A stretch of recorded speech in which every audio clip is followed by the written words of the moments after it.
Hello everyone, welcome to সঙ্গী সাথী পাঠশালা। আজকে আমরা ক্লাস 12 এর থার্ড সেমিস্টার সাবজেক্ট এডুকেশন বা শিক্ষাবিজ্ঞান নিয়ে আলোচনা করব। এখানে আমরা শিক্ষাবিজ্ঞানের আধুনিক ভারতের শিক্ষা, যার ইউনিট 1 স্বাধীনতা পরবর্তীকালে ভারতের শিক্ষা ব্যবস্থা বা স্বাধীনোত্তর ভারতের শিক্ষা ব্যবস্থা নিয়ে আলোচনা করব। বিশ্ববিদ্যালয় শিক্ষা কমিশন 1948-49 এটি নিয়ে আজকে আলোচনা করব। এখান থেকে গুরুত্বপূর্ণ 50টা এমসিকিউ কোশ্চেন আমরা আজকে আলোচনা করতে চলেছি। আমাদের এডুকেশন সাবজেক্টের আজকে ফার্স্ট ক্লাস প্রথম পর্ব। প্রথম প্রশ্ন হচ্ছে, স্বাধীন ভারতের প্রথম শিক্ষা কমিশন কোনটি? বিশ্ববিদ্যালয় শিক্ষা কমিশন। বিশ্ববিদ্যালয় শিক্ষা কমিশন কবে গঠিত হয়? 1948 খ্রিস্টাব্দে। 3 নম্বর প্রশ্ন, ভারত সরকার 1948 সালের কোন তারিখে বিশ্ববিদ্যালয় শিক্ষা কমিশন গঠন করে? 5ই নভেম্বর বিশ্ববিদ্যালয় শিক্ষা কমিশন গঠন করেন। বিশ্ববিদ্যালয় শিক্ষা কমিশনের সভাপতি কে ছিলেন? ডক্টর সর্বপল্লী রাধাকৃষ্ণন। 5 নম্বর প্রশ্ন, স্বাধীন ভারতের প্রথম শিক্ষা কমিশনের সদস্যদের সম্পাদক কে ছিলেন? ডক্টর নির্মল কুমার সিদ্ধান্ত। কোন বিশিষ্ট শিক্ষাবিদ বিশ্ববিদ্যালয় শিক্ষা কমিশন এবং মাধ্যমিক শিক্ষা কমিশনের সদস্য ছিলেন? ডক্টর লক্ষণ স্বামী মুদালিয়ার।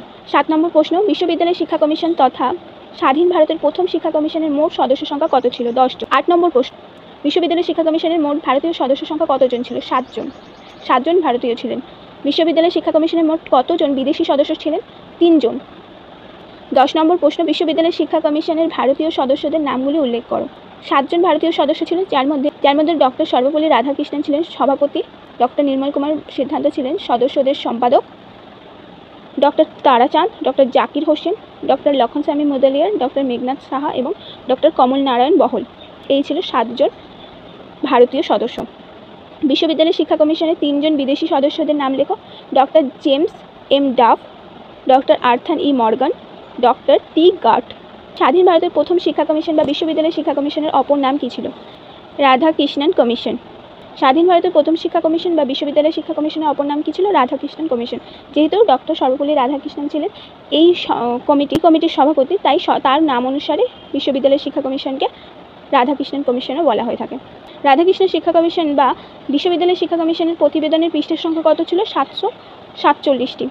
কত খ্রিস্টাব্দে বিশ্ববিদ্যালয় শিক্ষা কমিশনের রিপোর্ট সরকারের কাছে পেশ করা হয়? 1949 খ্রিস্টাব্দে। 1949 খ্রিস্টাব্দের কত তারিখে বিশ্ববিদ্যালয় শিক্ষা কমিশন বা রাধাকৃষ্ণন কমিশন সরকারের কাছে রিপোর্ট পেশ করে?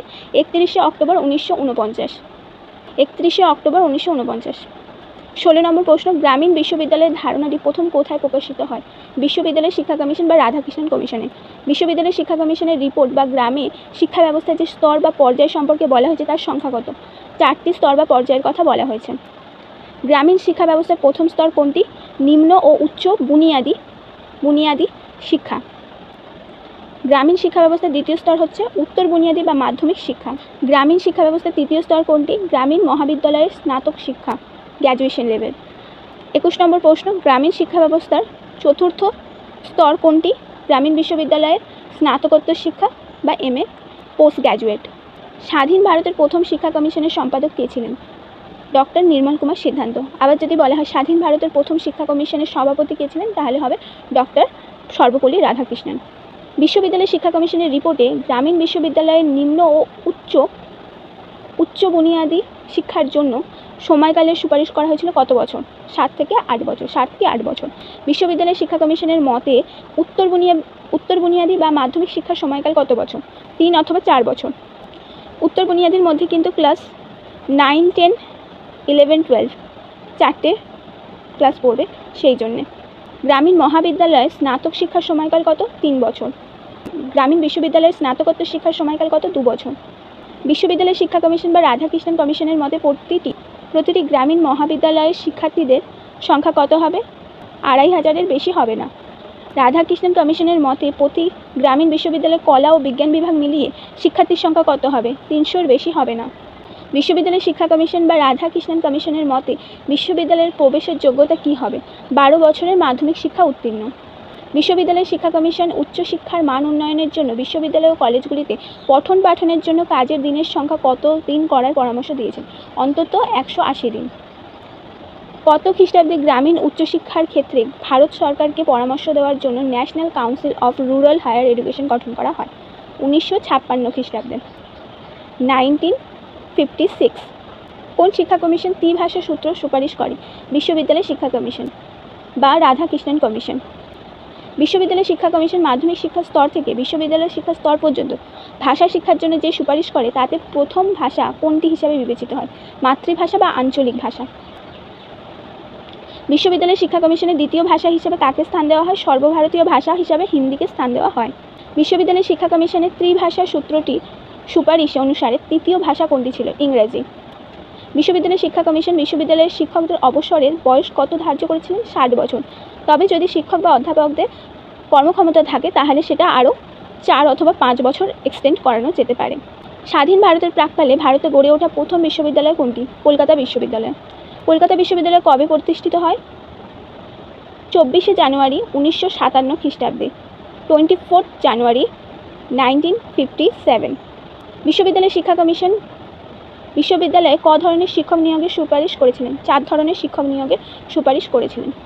40 নম্বর প্রশ্ন, বিশ্ববিদ্যালয় শিক্ষা কমিশন বা রাধাকৃষ্ণন কমিশনের সুপারিশ অনুসারে বিশ্ববিদ্যালয়ে কোন 4 ধরনের শিক্ষক নিয়োগের সুপারিশ করা হয়েছে?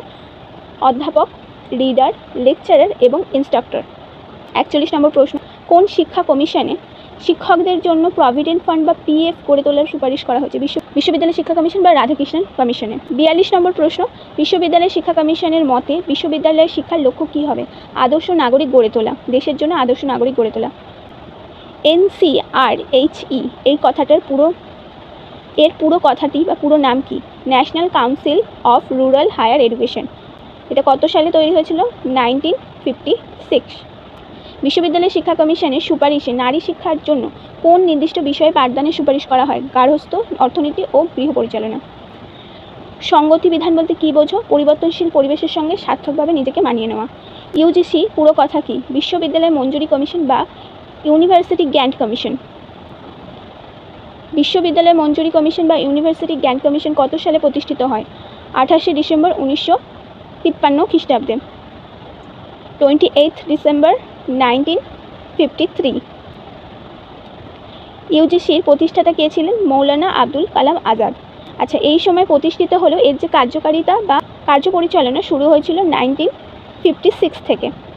কোন কমিশন ছাত্রমঙ্গলের সুপারিশ করে? বিশ্ববিদ্যালয় শিক্ষা কমিশন। বিশ্ববিদ্যালয় শিক্ষা কমিশন গ্রামীণ শিক্ষা পরিকল্পনা কোন বিশিষ্ট ব্যক্তির শিক্ষা চিন্তা দ্বারা প্রভাবিত ছিল? গান্ধীজির গ্রামীণ বুনিয়াদী শিক্ষা দ্বারা প্রভাবিত ছিল। এই ছিল তোমাদের গুরুত্বপূর্ণ 50টি প্রশ্ন বিশ্ববিদ্যালয় শিক্ষা কমিশন থেকে ক্লাস 12 থার্ড সেমিস্টারের জন্য। এর পরের দিন আমরা অন্য বিষয় নিয়ে আলোচনা করব।